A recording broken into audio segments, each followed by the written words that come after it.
Welcome to episode 12 of the Fire Safety Matters podcast, where we bring you the latest news, views and opinion from across the UK dedicated fire industry. My name's Brian Sims and I'm the editor of Fire Safety Matters magazine. We're delighted that this podcast is sponsored by the Fire Safety event, which runs at the NEC in Birmingham on the 27th, 28th and 29th of April 2021. To register for the show, visit www.firesafetyevent.com. As always, I'm joined on the Fire Safety Matters podcast by my colleague Mark Sennett, the CEO at Western Business Media. Hi Mark. What have you been up to since we last spoke on the podcast? Busy as always, Brian. Plenty of irons in the fire. And actually, on the next episode of the podcast, as we'll say later, Warren, another new thing linked to FSM that we'll be announcing to everyone. So, yeah, keeping busy. How have you been? Very well, thanks, Mark. So, obviously, for those of you that are regular listeners to the podcast, we start off with our review of the news. And if you want to see the latest news in the fire safety sector, Brian does a great job of covering this daily. Go to fsmatters.com, which is our website, and not only can you see daily the breaking news there, but you can also sign up to get the print magazine 5 times a year for free, or you can look at the digital edition of the magazine up there for free, or you can sign up to get any news alert that comes out every Tuesday. So well worth going there for your latest news, as well as following Brian through the world of social media. But let's have a quick review then of the big stories that Brian's covered in the last 14 days. And there's nothing better, Brian, that you and I enjoy than a good old-fashioned slugfest between the government and the opposition. So it feels like the perfect way to start off this episode. So the government says it's committed to implementing the Grenfell Tower inquiry recommendations and the findings from Grenfell. But Keir Starmer, who's obviously the leader of Labour and the leader of the opposition, has accused the government of a dereliction of duty after it rejected measures from the Grenfell and Tower inquiry that have come out so far. So obviously the government has been quick to hit back at this. So now Robert Jenrick, who's the Secretary of State for Housing, Communities and Local Government, has responded to the accusations and claimed that implementing the recommendations is definitely going to happen and that the government wanted to consult residents of social housing and the industry first. Jenrick has said it would be irresponsible to put the measures in place before we even finish listening to the sector on the best possible way to do this, so it actually works. The issue has been brought to the fore since the government rejected the Labour amendment to the Fire Safety Bill, which, as Brian and we have covered before, has had its first reading in Parliament, which would have ensured that recommendations from the first phase of the Grenfell Tower inquiry were put in place. Recommendations from phase 1 of the Grenfell Tower inquiry were published in October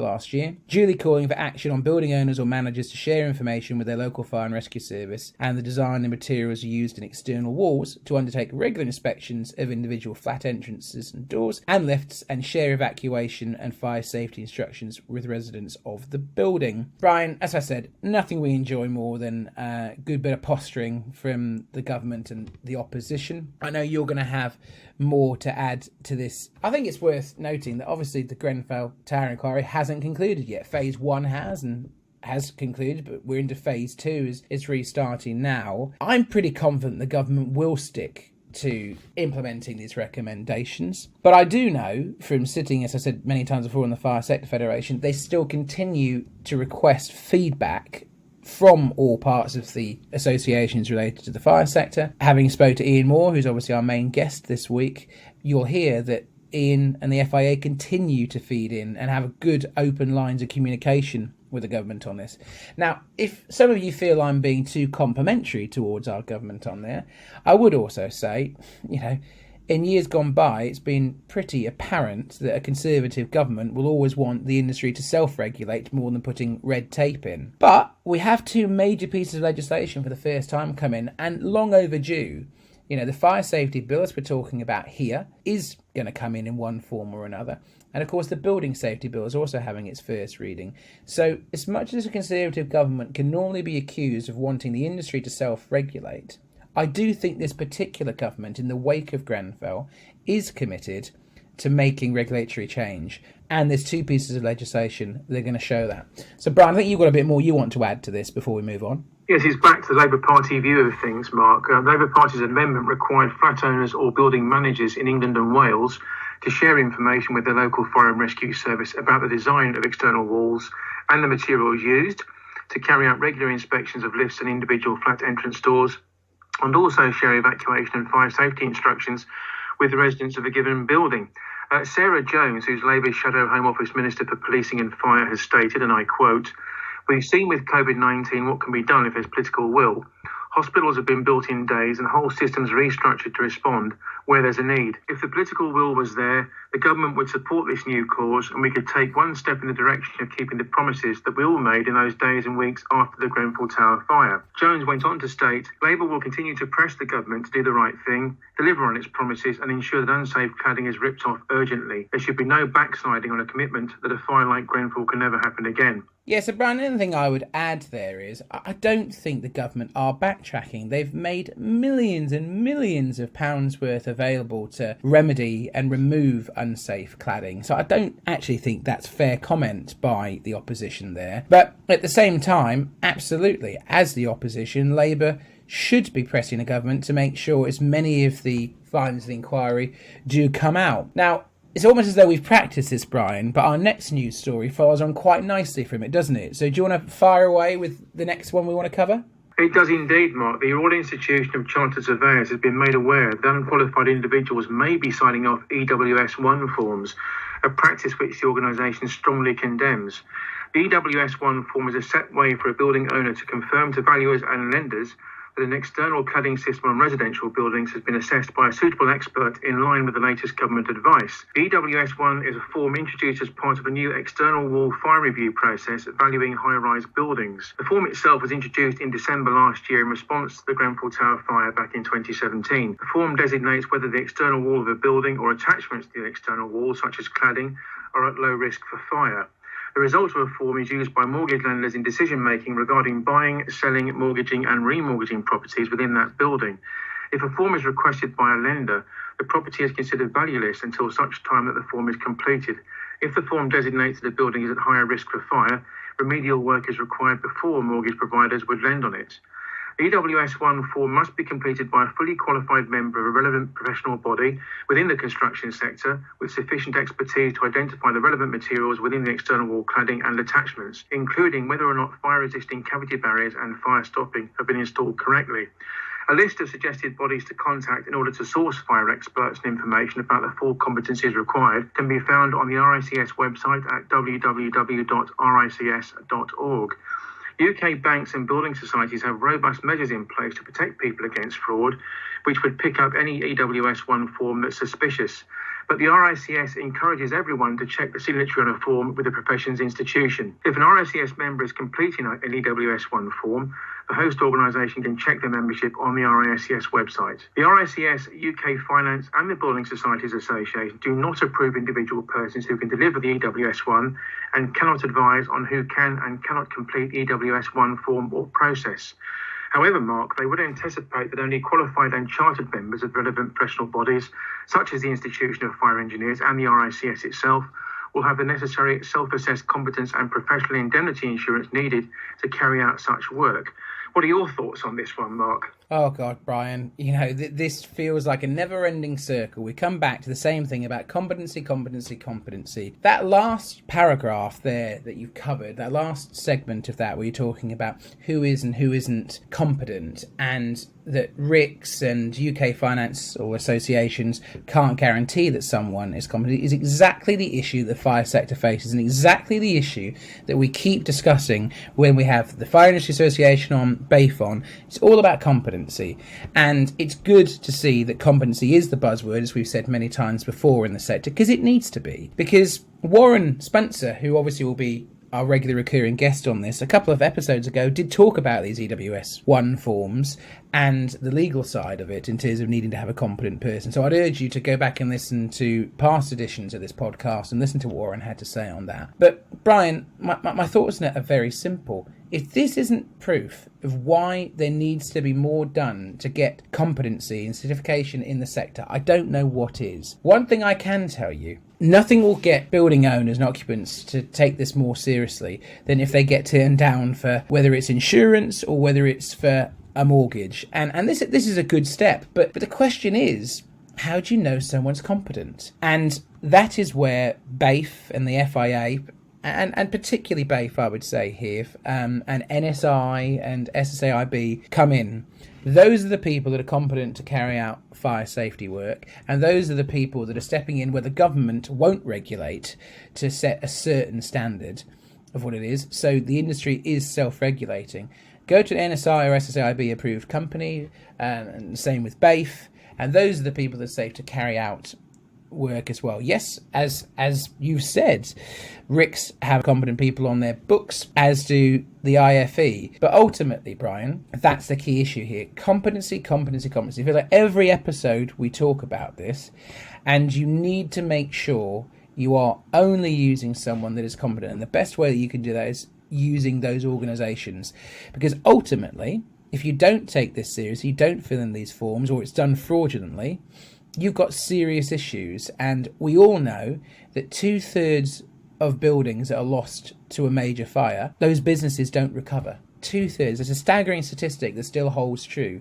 2/3 of businesses that lose their premises to fire never restart. And that's the risk you run here, of not getting insurance payouts or not getting your mortgage to get the premises that you want if you don't fill in these forms properly. Or if you do and they found to be fraudulent and you have an issue, you've got a much bigger issue. It will kill your business, let alone the obvious elephant in the room I haven't addressed, of the life safety perspective of that. That's kind of my rant for the week. We've gone somewhat political this week, Brian, which I know you and I enjoy, but we've got a great first guest who works very closely with all elements of government. So who have we got this week, Brian, as our first guest? Our first guest on this edition of the Fire Safety Matters podcast is Ian Moore, CEO of the Fire Industry Association, who now makes his second appearance on the FSM podcast, having previously joined us on episode 2. Ian has been CEO at the FIA since September 2015. Prior to this, he served as the managing director of several companies operating in the fire and security industry, the most recent of them being Elmdene International. Ian has also served as chairman of the British Security Industry Association's Export Council and as a member of the BSIA's operating board. Recently, I chatted with Ian about a number of key subjects, and in particular the major news concerning BAFE acquiring the FIA's awarding organisation.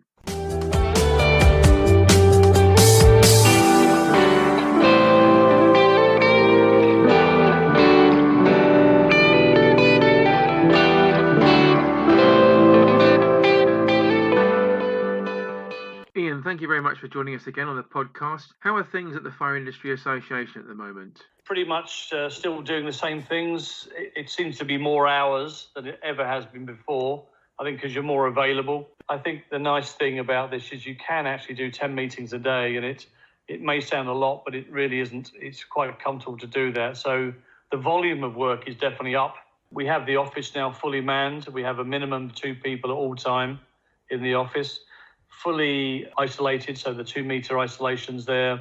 We're running training now downstairs. We've been doing that for nearly 2 months now. So that's going very well spaced out, well received. And we go through all the correct procedures as per government with heat guns and testings and all these different things we do. So we're doing classroom, and we've also even started doing some hotels are now starting to open up. So we've done a few hotel training sessions. So I wouldn't say we're back to normal, but I think this is as near to the normal as is acceptable at the moment. And everybody's favourite phrase, the new normal. I think that's where we are at the moment. And I'm kind of quite happy going in twice a week and working from home 3 days. I think that's an optimised efficiency. And I think you do need to go in. Good for morale for the team. Good to do my bit to help out as well, to make sure there's people in the office. Certainly it's good to have quick conversations with people face to face, because as human beings we tend to react by people's expressions, and you can tell pretty quickly whether people are interested in what you're saying or they're not, whether they believe you, don't believe you, are happy or unhappy. And that's very, very hard to tell when you're sat there on a CCTV monitor, because I think because you're never talking to the eyes, you're always talking to the face you see underneath it. So nobody's making eye-to-eye contact. You can't do it. Can you share your take on the recent major news about BAFE acquiring the Fire Industry Association's awarding organisation? Yeah, it's brand new. It's literally not even a week old, the decision on this, and there's still a ways to go to make sure that the handover is smooth, and I'll tell you a little bit more about the whys and wherefores in a second, but the biggest priority we're trying to get across to everybody is about continuity. And this is looking at past, current and future people that are going through training and how it affects them, to make sure that they fully understand it makes no difference. There'll be no difference in the value of what they get and what they get. The processes will be exactly the same. So the customer effectively will see absolutely zero difference. The only difference they'll see is when the certificate comes to them. On the top, it'll say BAFE, whereas previously it said FIA-AO. Why we did it? I think it's kind of historic to look at where BAFE came from originally. I mean, BAFE was part of FIA, the previous organisations altogether, which was FITA and BFPSA, a whole group of companies. And when you start to realise that you're looking at certification schemes, you looked at conflicts of interest and things that go on, and it was logical for BAFE to be separated, no more Chinese walls, and stand on its own 2 feet. It reached that sort of level of maturity. It was ready to stand on its own 2 feet. And that's proven to be working really, really well. So that was a solid decision made whenever that was, 7, 8 years ago. I can't remember exactly when. This is the same situation. We tend to be thought leaders, I believe. So the idea of coming up with level 3 qualifications in the fire industry, we knew that's where we wanted to go. This is on the back of us having third-party certification for companies, all of our members. So we're not only looking at competency of companies, we're now looking at the competency of individuals. And it's the nearest thing we're going to get to mandating this, because the government won't mandate it. There is no chance of that happening. They're looking for industry to create the pull-through, shall we say. So in other words, people should start to demand that people are qualified to do the job they are being hired to do. And now there are those qualifications, there's no excuse. So you look at plausible denial in some situations, and situations where people say, well, I think I did the best I can do. Well, no, you didn't. You could have hired qualified people. You could have hired qualified companies to do the job, and they were available and very apparent. So it's really for the industry now to adopt this. And we're going to start pushing hard now on industry to say, you need to be asking these questions of your people and your companies. So why FIA, why to BAFE?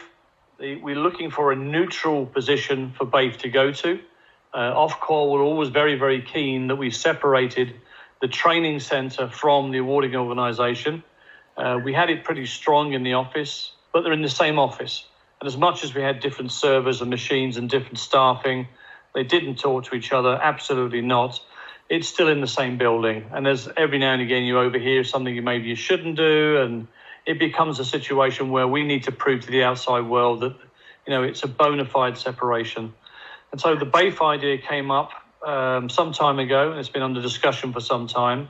And there were other people we were talking to as well about the same separation of the AO. But eventually BAFE came through with a stronger offering. And it's not about money. Yes, there's money involved because we have to repay our members their investments into this. But it's really about where the right home for it to be. And it was no point turning it to another trading company effectively. It had to be somebody independent. BAFE was a logical home. They're very, very thankful for it. They're really excited about it. They see it as a true extension to where they want to go. We think it's the perfect place. And we've had, I wouldn't say nothing but compliments. Unfortunately, you always find somebody who wants to pipe up and find criticism in everything you do. And that's probably even breathing. They'll probably complain about that. But, we joke about it. We never respond to those people. All we do is just get on with things, talk about the things we do well. And the AO going to BAFE is a good decision, and we're very proud of what we've done. And we're going to really look forward to working with BAFE. I mean, it doesn't go away from us. We're still going to be very much involved in the way that we understand what they're trying to achieve and guide them as best we can. And the next 2 months will be the litmus test for us, really, to make sure that it's happening very smoothly. But we've got dedicated teams on it. We've got a lot of people, a lot of questions. They've already set up their awarding organisation called FirePro, a registered company. So it's just a smooth transition. And at no time anybody will see a crack in any of that transition. There's a good deal more to the FIA than its role as the leading provider of training in the fire sector. The FIA is well known for being very active in terms of communicating with government, for example. On that note, can you tell us the extent to which the FIA has been involved in the independent review of building regulations and fire safety conducted by Dame Judith Hackett? Yeah, I mean, the first thing I'll pick up on is you said you're not just a training company. It's actually a valuable thing to say because that's what most people think of us. The trading arm, our training centre, is very much secondary to the actual reason, the raison d'etre of the FIA. The FIA is a trade association, and the trade association is there to utterly represent our members. We just felt that there wasn't decent enough training going on around that we could govern. We could use our large membership to contribute towards, to shape the questions, the syllabuses, all these different things. And we felt that was a logical extension. But our primary focus in the FIA should never be forgotten, and that is as a trade association. So you're quite right. I mean, to me, the training arm will look after itself because of the quality of what it does. And it's improving all the time through its online and now back to physical. But we won't talk about the training. Let's talk about, the trade association work. We set up special interest groups and invite all number of people, not just FIA members. We make sure we get a very broad aspect of all stakeholders. And we look at things very recently like the premises information boxes in each building, now becoming more into the spotlight following what happened with Grenfell and the aftermath of all that. So we formed a special interest group. So we do the logistics of it. We put it all on. And then we get Steve Norman from London Fire Brigade to chair it. We look at other special interest groups on the fire bill, which we did. We had Colin Todd, who's a very prestigious and well-respected leader of the fire risk assessment world. He was chairing that one. So we get everybody together, ask them all the questions, try to come up with a solid answer and represent the industry and all its stakeholders. So fire bill, premises information, fire doors. We're looking at fire drills during COVID. I mean, it's one of those sort of things you talk about a health and safety aspect. Nobody went through the process of thinking, well, what's changed through COVID of a fire drill? There's nobody in the building. But if the building's like a factory and it's fully manned, you've got to adapt your fire drills to cope with the 2-meter distancing. So we've written a lot of guidance documents on that, and that was a special interest group that's gone in. So MHCLG, as in the government, get the benefits of the work we do.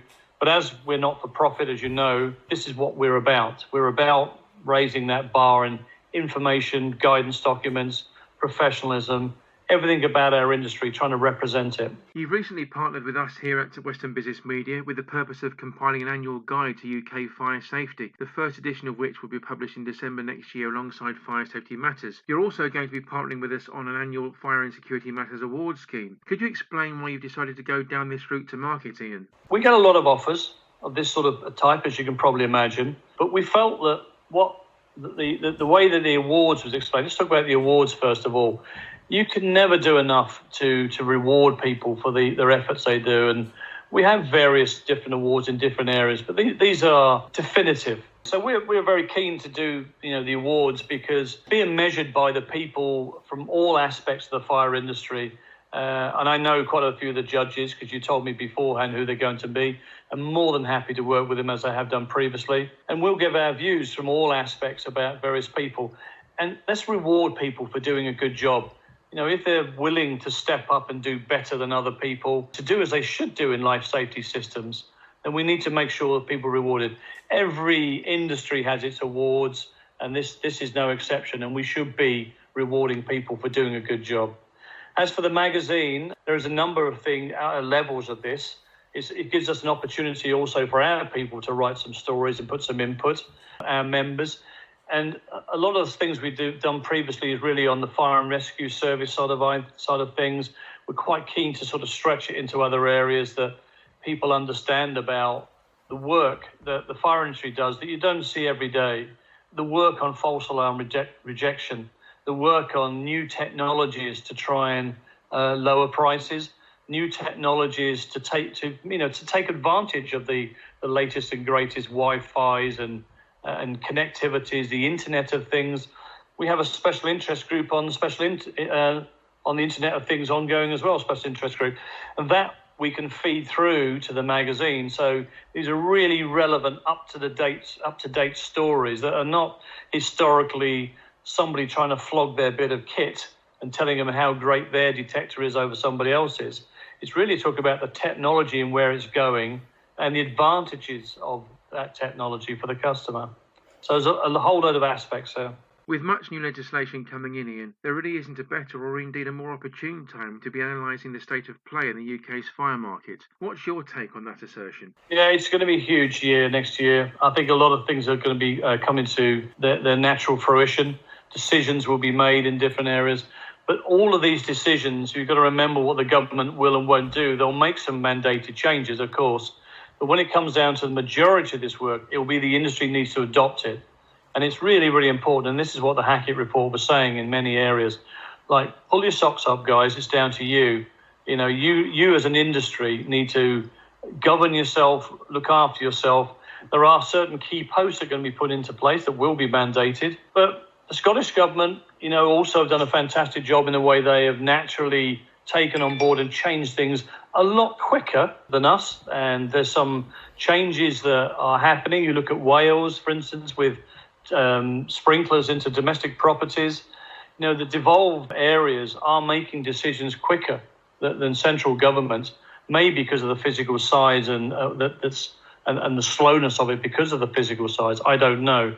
But the bottom line is we are getting to that time now that decisions have to be made. Enough research has been done, and we've talked about it enough. There's been endless meetings, endless steering groups in different directions, expert committees. And there have been thousands of them.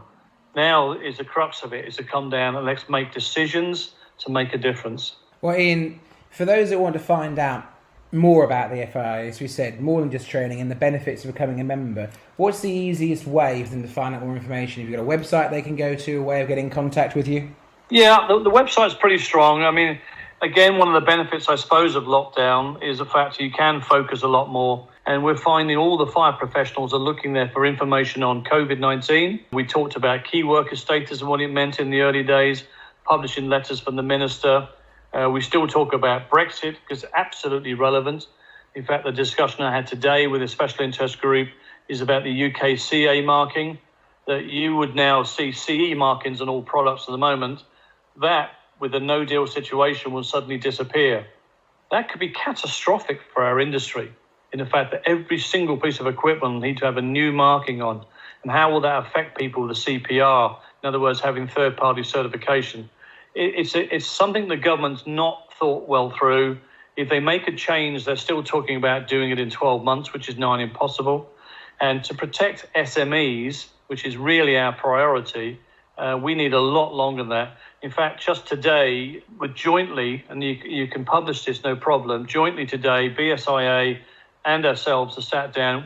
I invited them into our meeting, and we decided to do it jointly.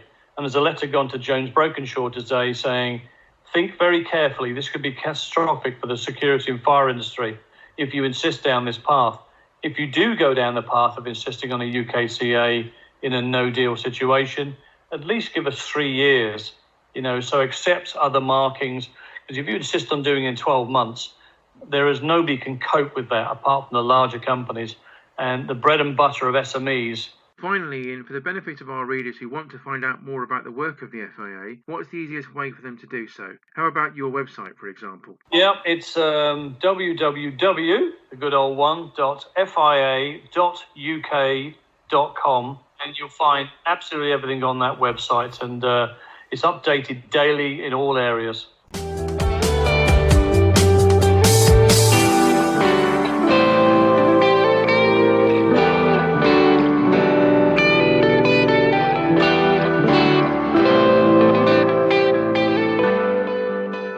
So returning our focus to the news, I mean, there's a lot of big news stories that have actually come out, Brian, in the last couple of weeks. We've kind of been blessed in terms of stuff to get our teeth into. And the Association for Specialist Fire Protection has given a detailed response to the pre-legislative consultation on the Building Safety Bill. So in the first part of the news, we covered the Fire Safety Bill. Well, now we're going into the other big bill that's coming in, the Building Safety Bill. So the ASFP has submitted evidence to the pre-legislative consultation of the Building Safety Bill, as I said, while broadly welcoming the bill as an important step towards the implementation of Danger Hackett's Building as Safe as Future report.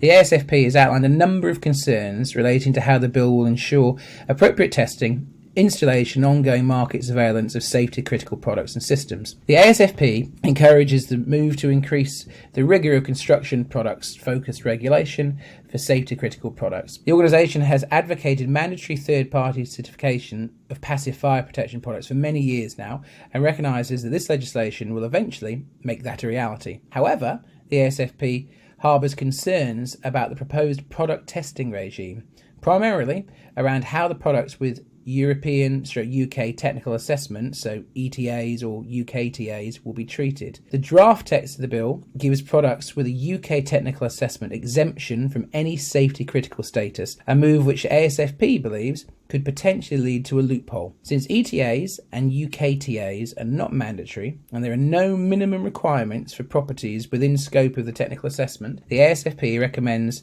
that product families must be defined along with an appropriate level of testing. The association believes that all products within a product family should be tested, assessed and certified based upon individual tests of products and systems to ensure that the products cannot gain entrance into the marketplace based upon tests conducted by one manufacturer. The apparent lack of legislation covering the installers of safety critical products and systems is a significant concern for ASFP. While the current Building Safety Bill text suggests that installers will have to meet a future requirement for a competency-based scheme, the ASFP considers this an inadequate level of response and is calling for some form of regulation of installers. Well, again, this loops back to what we said at the start. I don't disagree with Niall Rowan and the ASFP on this at all. No one is better placed than Niall and ASFP to give comment on this. Absolutely, what you covered there in that article, Brian, is absolutely true. ASFP have banged on the door for a long time concerns in this area for third-party certification. They absolutely have. And, you know, as I say, good luck for them to get some form of regulation for installers. I think they might have to keep banging that drum for a while more. I don't think the government are going to be massively forthcoming on that. It's probably, as I said earlier, going to end back up to the industry having to self-regulate itself if it's serious about that. Yeah, this is obviously the first reading of the bill, and it's got a long way to go before it gets through Parliament. And Niall and the ASFP's feedback is very, very welcomed on this, and I would certainly hope the government would take it seriously. I can certainly understand what the concerns are here, Brian, that the ASFP have raised, and hopefully this is something that the government will listen to. I think you've got something more you want to add to it, don't you, Brian? Yes, Mark. The ASFP, which has long called for mandatory third-party certification for the installers of passive fire protection products, recommends that the government mandate a body specifically to establish the competence levels required within the construction sector and to oversee their implementation. Furthermore, the ASFP has highlighted the historical challenges of market surveillance under the European Construction Products Regulation System, noting that EU member state authorities charged with market surveillance under the CPR have not had the necessary skills and experience. Having been informed that a new product regulator would be created here in the UK, possibly under the remit of the Office of Product Safety and Standards, the association notes that the draft Building Safety Bill does not clearly identify this. The text within the bill in fact states that market surveillance tasks are to be carried out by relevant authorities and identifies a number of possible ones, generally under the auspices of local authorities themselves. The ASFP believes such a structure would be unable to address all of the complex issues related to construction products testing, assessment, certification and installation, and also calls for the introduction of a regulator at the national level. Commenting on the association's response to the consultation process, ASFP CEO Niall Rowan, who you remember was a guest on episode 5 of the Fire Safety Matters podcast, has stated, "The Building Safety Bill seems to lay the path and take the first tentative steps towards implementing most of the recommendations from the Building Safety Future Report. The devil, however, is in the detail of how this is followed up. Although this bill makes the primary enabling legislation, giving the necessary powers, we still need to see how the secondary legislation will be written and implemented to ensure that all the recommendations are duly met." Rowan also went on to comment, "We believe the products and systems manufactured and installed by our members come fairly and squarely within any definition of safety critical. We have a number of concerns with regards to the application of the legislation for the installation, testing and market surveillance of these safety critical products, and wish to make certain representations to ensure the correct outcome regarding the provisions for passive fire protection."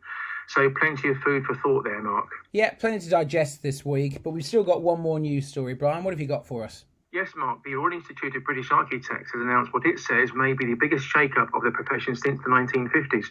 driven partly in response to government pressure in the wake of the Grenfell Tower tragedy and growing concern about the climate. The new educational framework signifies a different direction for architecture education and continuing professional development, with a greater emphasis on life safety and, importantly for us, including fire, Mark. The Way Ahead document duly outlines RIBA's new education professional development framework.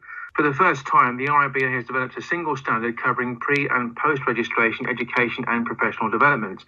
Key components of the new framework, Mark, include education themes and values, mandatory competencies, career role levels, a core CPD curriculum, specialisms and accreditation. The Education and Professional Development Framework will be phased in over 2 years, beginning in 2021. The Way Ahead, which outlines the changes, gives advance notice of these developments to schools of architecture, CPD providers themselves, practices and members, such that they can respond to and implement the necessary changes. Adrian Dobson, the RIBA's Executive Director of Professional Services, has said, after 40 years of deregulation in UK society, there was an appetite to rebalance professional standards against commercial imperatives.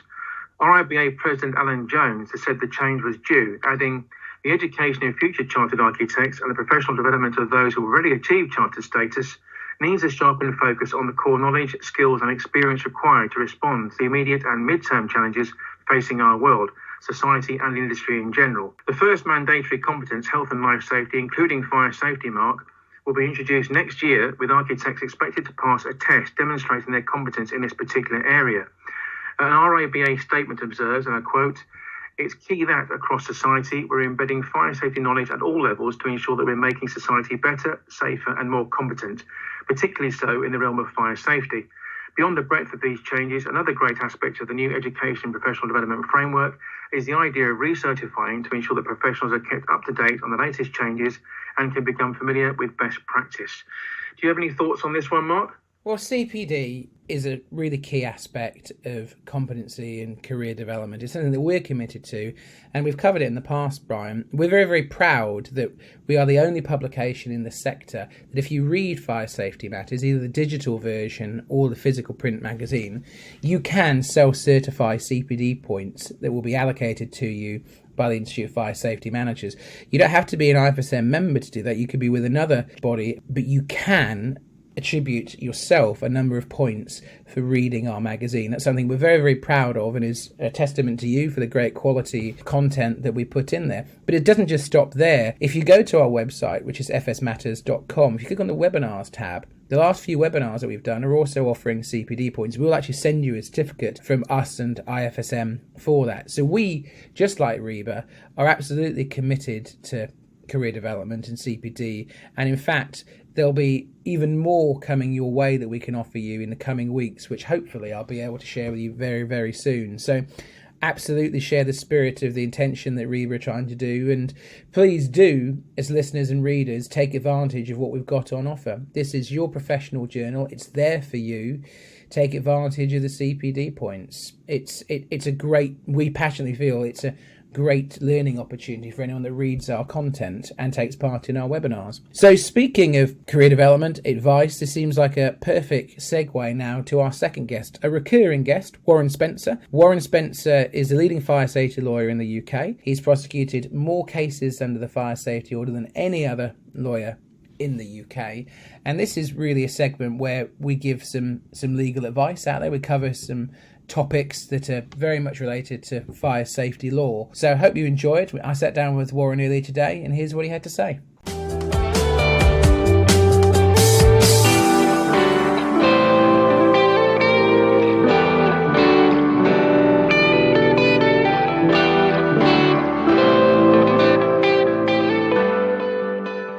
Morning, Warren. How are you? I'm fine, thank you, Mark. And yourself? Yeah, all good, all good. Got an interesting question for you today. And we were talking off air, and it was an interesting question that we had together, and I thought I'd share it with everybody. The question I had for you is, do you think as a result of Grenfell, this has affected the Fire and Rescue Service's approach to investigations into major fires in terms of who's responsible, everything from occupiers, designers, building control, risk assessors? Do you think Fire and Rescue Service's approach to enforcement has changed now? Definitely. The impact of the ongoing inquiry and the analysis of the role played by the designers, the management companies, the council, and all the different parties, the manufacturers of cladding, etc. It's illustrated the importance of everybody within the process, which is what Dame Judith Hackett's report emphasised. And I think fire services have taken from both the ongoing inquiry and the Hackett report to now look at who has had control over buildings over a period of time and assessing whether or not culpability arises out of that. I don't wish to talk about Grenfell, but in relation to other cases, the fire services are now recognising that if buildings are built in an unsafe way, which could lead to a problem further down the road, then that's something that they must consider under the fire safety order. And the way in which the fire safety bill is progressing, I think, is encouraging that kind of approach. Now, I've no doubt that we will talk more and more as time goes on about the fire safety bill, and as you all have seen, Labour, the opposition, has tabled a potential amendment to the fire safety bill, and we will come back to that on a future episode. But one thing I want to say out to our listeners now, we're getting some pretty good engagement from you guys and feedback on this. If you'd like to ask any questions to Warren, you can do so. All you need to do is go onto LinkedIn or Twitter and use the hashtag FSM Podcast, and we'll get your question on one of the upcoming episodes. Now, Warren and I are also working on something that's we should be able to announce on the next episode of the podcast, which should be great to give you even further legal insight. So tune back in next time for a bit of an announcement from us. But in the meantime, Warren, if people want to get hold of you, what's the best way to do so? As you just said, LinkedIn in particular is very good for messaging and getting hold of me, putting in my name, and Twitter. There's the Fire Safety Law website or Blackhurst Budd Solicitors. Any of those methods will be fine. Thanks, Warren. Great to speak to you again. Thank you, Mark.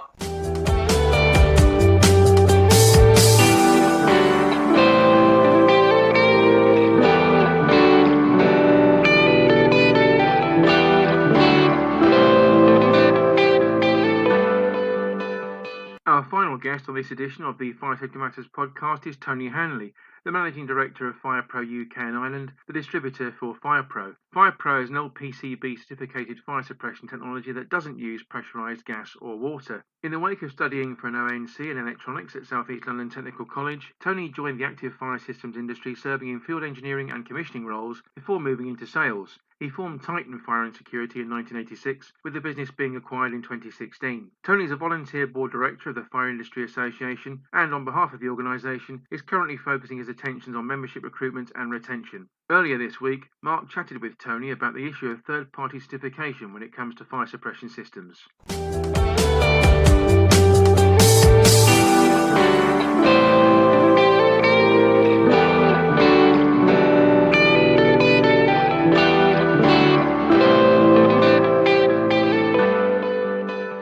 Morning, Tony. How are you? Yeah, good morning, Mark. I'm really, really good. Thanks ever so much, and hope you're well too. Yeah, all good. We've known each other a long time, and I'm very familiar with FirePro UK. But for the benefit of our listeners, can you tell us a bit more about FirePro UK? We effectively are the engineering hub for sales and support behind the product, and we supply third-party accredited BAFE or LPS 1014 fire system specialists with the product, which is not just a case of supplying a box. We assist with all sorts of issues as far as the specification of the product. So we need to drive some demand, which has been interesting, has been positive. But then most importantly, we want to make sure that the systems are designed correctly, installed correctly, commissioned. So we have an element of our business which spends quite a bit of time out in the field working with the installers. So every suppression agent has its trade-offs, and as I said, I'm very familiar with where your product should be installed, but where do you think the strengths lie in the FirePro product? Because the technology is relatively new by comparison, first and foremost, there's absolutely nothing wrong with any fire suppression medium in the market. Every single one of them, as you say, has got strengths and weaknesses. As far as our product is concerned, or the FirePro product is concerned, we have particular strengths in so much as we are suited to most classes of fire. We are also applicable to a number of risk types, and our systems are not, we don't involve pipes or cylinders, hydraulic calculations, etc., etc. And everything is actually electrical, and it's mounted within the risk either on the wall or on the ceiling. We have a lifespan of around about 15 years, depending on the application, and we're suitable for lithium-ion battery storage risks, which is something else we can come on to. Now, I know that you've been passionate about talking about the benefits of this system and the reliability of the system. In fact, you've written articles for us in the past sharing case studies where you've helped NHS trusts actually stop having repeat fires in certain kinds of machineries. I think it was a washing machine to keep different items clean. Now, when we were talking off air, we were talking about third-party certification. So the question I have for you is, would you welcome a third-party certification scheme for condensed aerosol in fire suppression systems? Yeah, well, it's a good question. We do have third parties. I was a big advocate, being a director of the FIA. I was a big advocate many moons ago when the Fire Industry Association said we are going to adopt third party certification, i.e. the BAFE SP203 schemes. I think LPS had a scheme there, but the BAFE scheme, being modular, allowed different organisations to be certificated for the components of a fire suppression system. Design, installation, commissioning, maintenance, etc. The evolution of those schemes has been fantastic because bit by bit, BAFE have brought out more and more modular schemes. But the bit that they're missing, in my opinion, is that they've been fairly slow on the mark to recognise condensed aerosol, and in particular the FirePro product, which is LPCB certificated as a product itself. So we as a company have got to ensure that the people that are doing the designs, although we assist and with the installations, etc., I believe that the product is only as good as the person that's designing it, installing it and commissioning it, because it's a bit like any piece of technology. Unless you know what you're doing, then the chances are it's going to be a problem. So the part of the market that needs just a little bit of tweaking, I think, in my opinion, as far as BAFE is concerned, is to come up with one of the SP203 derivative schemes specifically for condensed aerosol. And that really does, for me, would sort of square the market off. But we don't have one yet. I'm pushing with the FIA, I'm pushing with the FPA, pushing with BAFE themselves. And you just got to keep banging the drum. Well, we'll come back to the FirePro product pipeline in a moment. But obviously there's a lot of new key legislation currently having its first reading in Parliament, from the Fire Safety Bill to the Building Safety Bill. And as an FIA director and someone that's been in the sector a long time, I wanted to ask you your views on this. So what are your views on the new Building Safety Bill and how it should incorporate suppression systems? It's important to take generic terminology out of the bill itself so that people understand what the building is, what its purpose is, how it's designed, etc., because every single building is different. And so what that means in terms of suppression systems is that suppression systems may be considered as part of the makeup of the fire precautions, dependent on what the building is. So if the building is, very low risk and it's low rise with, very minimal complexity, then basic fire precautions should apply. But as buildings are becoming more and more complex, building materials are becoming more and more, let's say, flexible, environmentally friendly, etc. And if you like, those components, I think, bring a different element of risk to how buildings are put together. So fire suppression systems, whether they're sprinklers, whether it's water mist, whether it's condensed aerosol or gas, should be an integral part of a design or a consideration for a design when the parameters, if you like, are exposed to say, okay, we've now got a certain amount of risk, therefore the bill should be able to define when suppression systems should be considered. Let's go back to FirePro a moment. Can you share with us what's next in your product pipeline? Yes, it's not so much in the product pipeline itself, Mark, because the product has been in existence for a good 10 years in its current form. I think what is exciting is primarily the development of the testing that's been undertaken in Korea with a Korean battery manufacturer, i.e. a lithium-ion battery manufacturer, and the FirePro master distributor in Korea. So they've undertaken extensive tests as far as the fire suppression qualities of the FirePro condensed aerosol product, which have been incredible in terms of not just suppression, but the most staggering thing was the hold times or the retention times, which under normal circumstances for normal suppression systems would be defined as 10 minutes. we've got some staggering results in terms of retention and the absence of reignition for up to 40 minutes. So if you like, I think the holy grail that the industry has been looking for some time now is with the advent of renewable energy, storage cabins that are containing lithium-ion batteries right down to cars and all of the applications from small to large. The issue is primarily how to deal with the fire risk. It's a big problem for fire and rescue services, but I think with the FirePro research and development that's been done, and this information will be available through the FirePro website, and it's very, very, very, very exciting times. So we think at the end of the day, there aren't any other. There's lots of detection products, but the actual suppression products, like I say, are still looking for that holy grail. But I think, in all honesty, once you see the test results from what's been achieved, then it's pretty much there as far as FirePro is concerned. If people want to find out more information about FirePro, how can they get in touch with you, Tony? First and foremost is a website, which is fireprouk.com.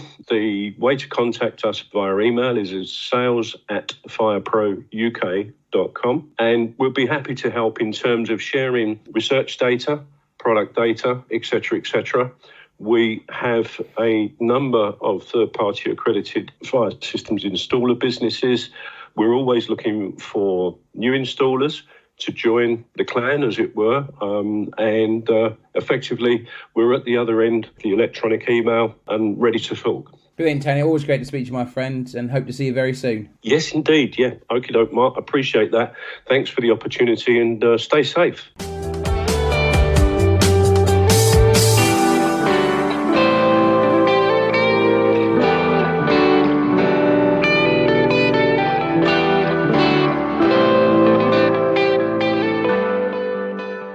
That brings us to the end of this latest edition of the Fire Safety Matters podcast. Many thanks indeed to Ian Moore from the Fire Industry Association, Warren Spencer of Blackhurst Budd Solicitors, and also Tony Hanley from FirePro UK for their valued contributions. You can read more on the issues raised here and others by visiting the Fire Safety Matters website at www.fsmatters.com. We do hope you've enjoyed the content and found it useful. On that note, please do contact us if there are any particular themes or issues you would like us to explore on upcoming broadcasts. You can do so on Twitter by using the hashtag FSM Podcast. Do make sure you follow us on Twitter at FSMatters_MAG. As a reminder, the Fire Safety Matters podcast is live to view every fortnight on Wednesdays. Please do like and share the content and spread the word among your industry colleagues. You can listen to the Fire Safety Matters podcast for free on iTunes, Spotify, YouTube or Podbean. All you need to do is enter the term Fire Safety Matters into your chosen platform search box. We'll see you next time.